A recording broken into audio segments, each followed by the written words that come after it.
10-year note yields nudging higher on Wednesday, but still remain anchored in that 160 to 180 range that we've seen over about the last month.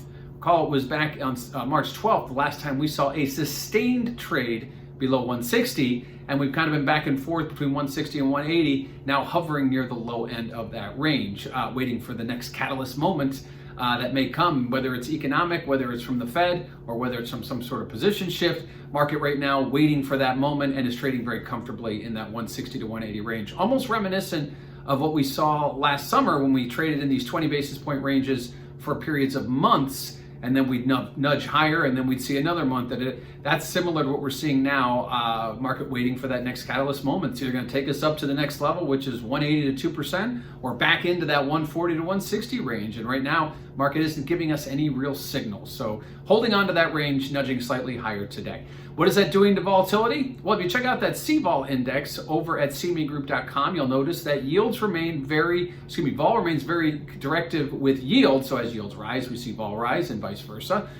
We didn't see much of a shift in volatility today, but as you can see, we're off those highs that we had priced way back in March, when yields were going up very fast, and now they're coming off. Now volatility is coming off a little bit as we continue to trade this range, but on a day-to-day basis, we do see a modest uptick with yields when they go up and a modest downtick when they go down. It's going to take some kind of a catalyst moment or a breakout in order to see yields move way up towards those highs we saw back in March, or go back down towards those lows if we break down back into a lower yielding range. What do we have ahead coming up? Well, tomorrow we're going to get some manufacturing data. We're going to get the claims numbers. Remember, claims, it's kind of our in the moment picture of what the job market's doing. We get that week in and week out. Claims have been rising recently, and I think at this point we're expecting claims numbers about 700,000 new filings tomorrow. That's a good thing. However, if you take a step back and look where claims were prior to the pandemic, we're still trading at about 3.5 times that. So market, continue to see this economy expand, the reopening.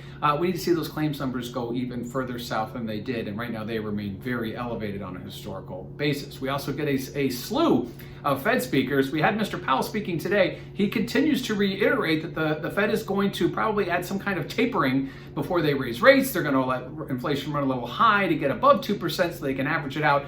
So nothing new there. He's been saying that really for the last several months. He reiterated it on 60 Minutes last Sunday and again today. So the Fed really not looking to do anything other than stay the course and wait for some kind of positive economic outcomes before they change their policy. That is no surprise, and we'll likely hear that again at the end of the month when the Fed meets at the April FOMC. So 10-year note yields continuing to trade the range 160 to 180, hovering just above the low end of that range.